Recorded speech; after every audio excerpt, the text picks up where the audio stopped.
Jean Tolassi. Pasteur Jean Tolassi est le responsable de l'association pastorale au niveau de la Fédération de la Guadeloupe. Il est aussi engagé dans le ministère qui s'occupe de la famille. Il est marié, son épouse est assistante pastorale aussi, il a 4 enfants et il est l'un des premiers pasteurs que je connais qui s'est engagé dans le Zoom lorsque la pandémie a sévi et que les églises se sont retrouvées fermées. Donc, il a une très grande proportion par rapport aux technologies. Il est engagé dans le ministère et il aura la joie de partager la réflexion de ce jour. Je souhaite avec grand plaisir, pasteur Tolassi, qui est aussi pasteur de l'église de Boissard, en Guadeloupe. Bienvenue, pasteur Tolassi. C'est à toi d'intervenir maintenant.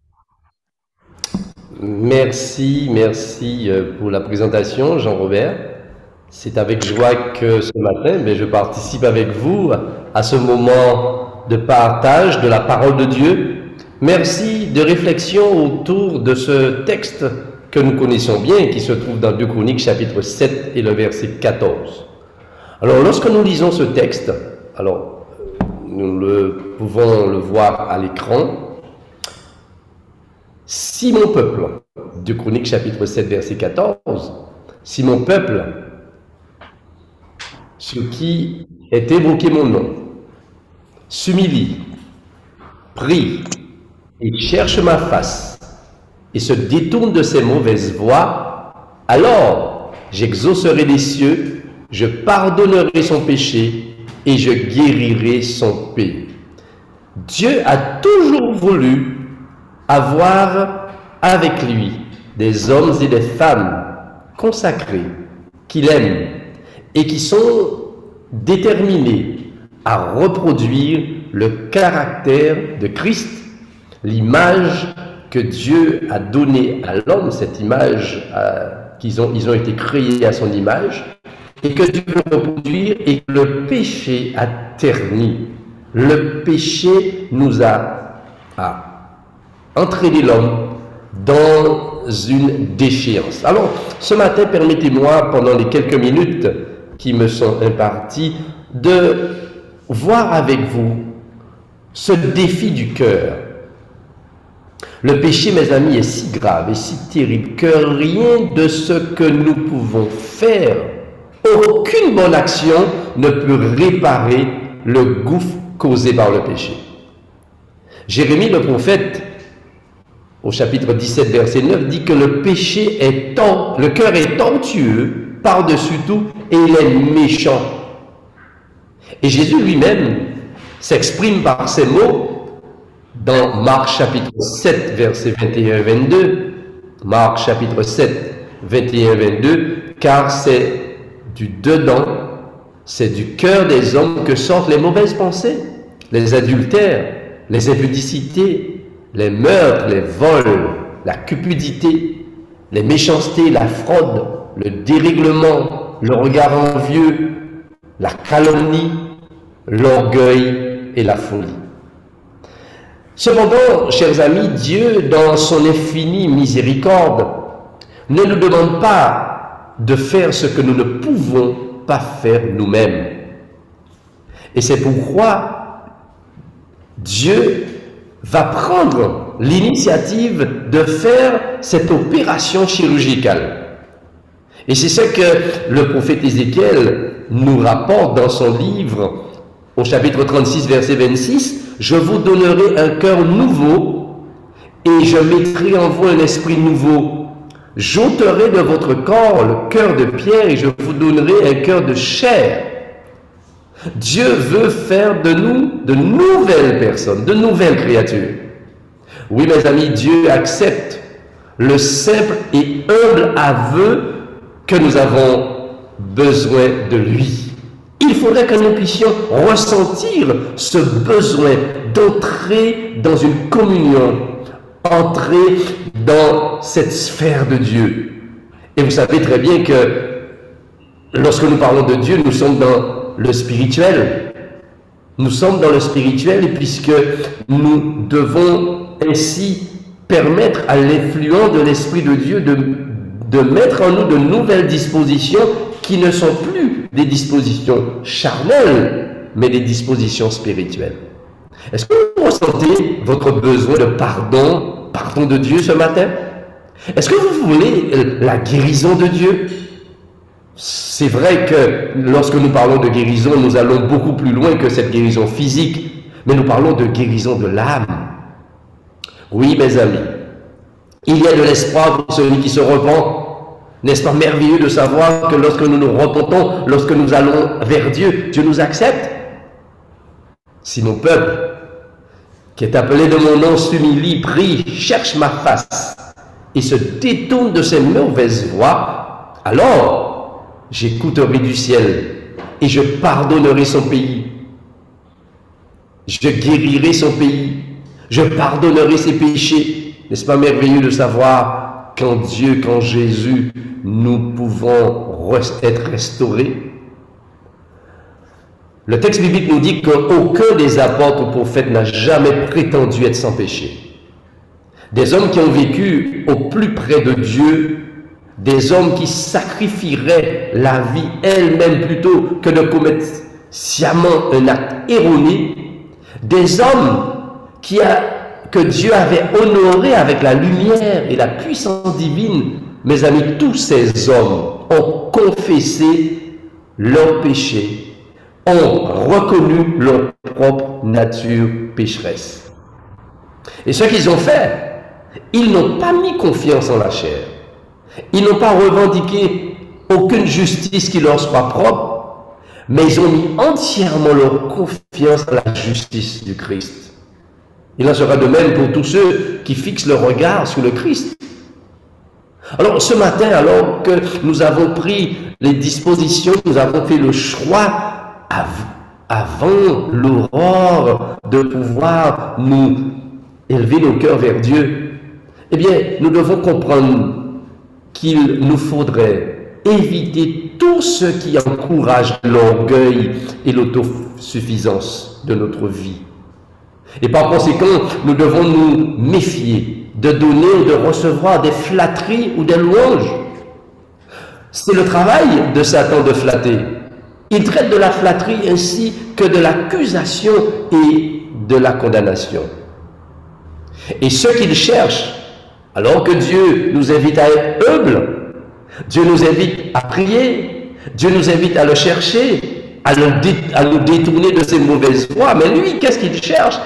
Eh bien, il cherche à ce que nous puissions toujours nous élever au-dessus de ce que nous sommes.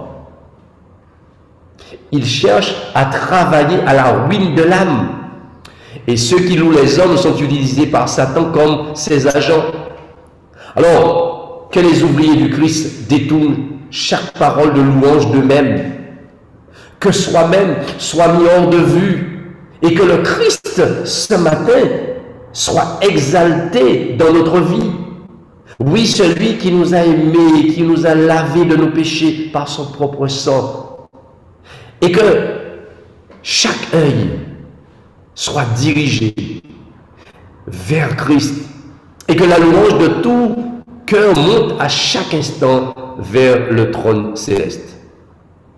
Bien-aimés dans le Seigneur, la vie dans laquelle la crainte du Seigneur est chérie ne sera pas une vie de tristesse et d'obscurité.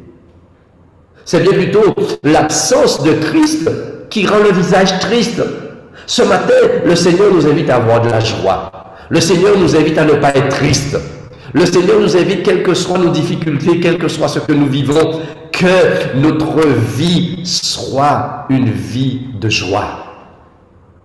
Que notre vie ne devienne pas un pèlerinage de soupirs, de frustration et de hélas. Ceux qui sont remplis d'estime de soi et d'amour de soi ne ressentent pas le besoin d'une union vivante et personnelle avec le Christ. Mais Christ, demeurant dans l'âme, est une source de joie. Je vous invite à être dans la joie. Je vous invite à chercher cette joie et cette paix intérieure que le Seigneur nous donne.